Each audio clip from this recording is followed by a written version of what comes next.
trở lại với Lisa Channel và hôm nay chị đang cầm trên tay một chiếc nồi cơm điện bằng giấy nè. Rất là dễ thương, có hình chú mèo Hello Kitty ở trên đằng trước nè. Và bên trong này chính là cái nồi nè. Bây giờ chị sẽ nấu cơm cho các em cùng xem thử nha. Đầu tiên chị sẽ đổ gạo vô trước nha. Các em ở nhà nấu cơm cũng vậy đúng không nè?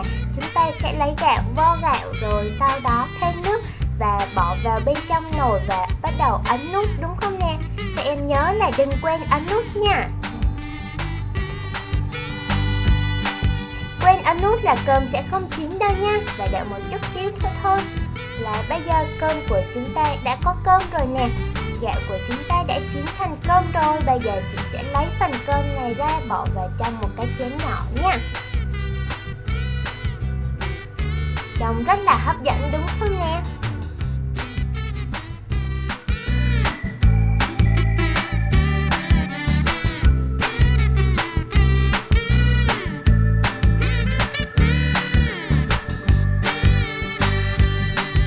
Nếu các em thích nồi cơm điện này thì hãy bình luận ngay bên dưới video cho chị biết nữa nha. Và lần sau chị sẽ hướng dẫn cho các em làm thêm nhiều đồ dùng cho búp bê hơn nữa nha. Bây giờ thì chúng ta sẽ cùng nhau bắt tay vào làm nồi cơm điện nha. Đầu tiên các em hãy vẽ theo hình giống như của chị nhé. Và chúng ta sẽ bấm dừng video lại và vẽ bằng tất cả giống như của chị nha. Xong rồi thì chúng ta sẽ sử dụng màu để tô lên nha. Các em có thể tô màu giống như của chị hoặc là tô màu khác, màu mà các em thấy yêu thích nhất nha.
Tô màu xong các em hãy dán băng keo lên trên bề mặt của cái này nhé. Tranh này nhé, và sau đó chúng ta sẽ sử dụng kéo để cắt theo đường viền đen ra nè.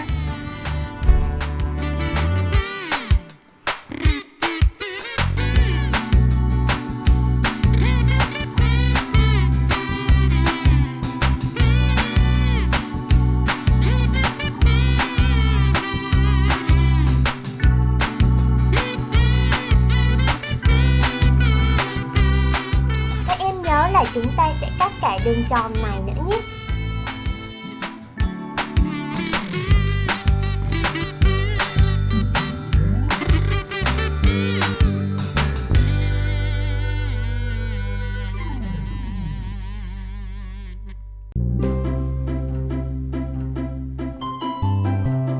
Bây giờ thì chúng ta sẽ bắt đầu gập lại theo những đường màu đen nha, theo video của chị hướng dẫn. Và rồi các em sẽ sử dụng keo dán, băng keo hai mặt nè, hoặc là hồ dán để chúng ta dán lại nhé.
chúng ta sẽ vẽ cái nắp nè, các em hãy vẽ theo kích thước của chị nhé. Và sau đó thì chúng ta sẽ tô màu theo ý thích của bản thân mình nè.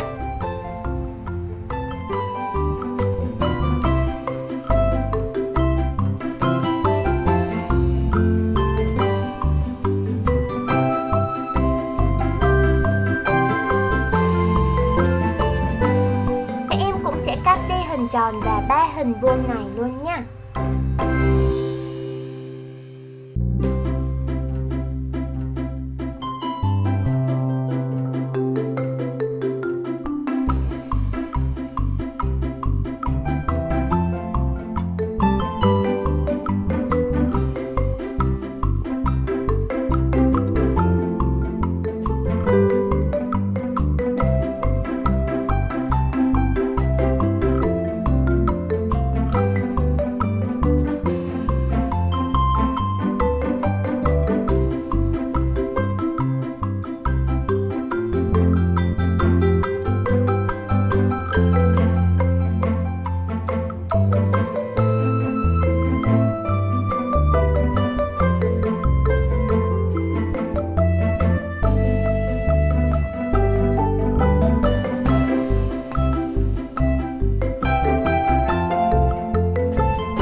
Vậy là chúng ta đã hoàn thành xong phần nắp và phần kết thân của nồi cơm điện rồi nè. Và chúng ta sẽ dán lại bằng cách sử dụng băng keo trong nhé.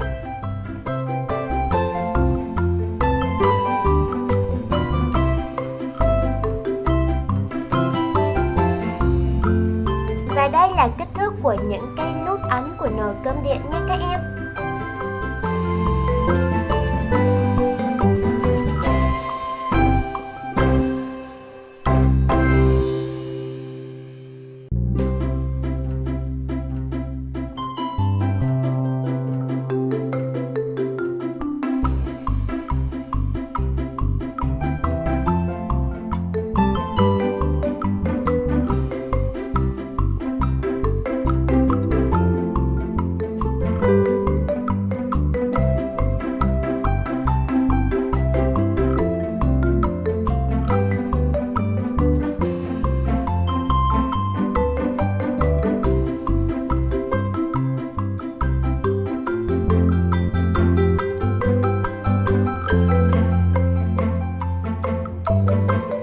Còn đây chính là cái nồi ở bên trong nè.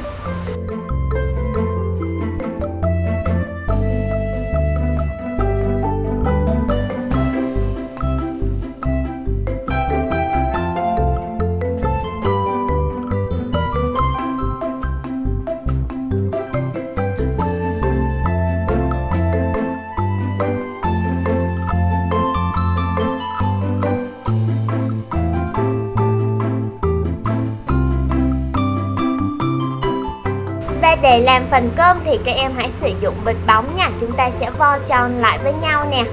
Sau đó dùng băng keo trong để dán lại. Như vậy là chúng ta đã có phần cơm rồi.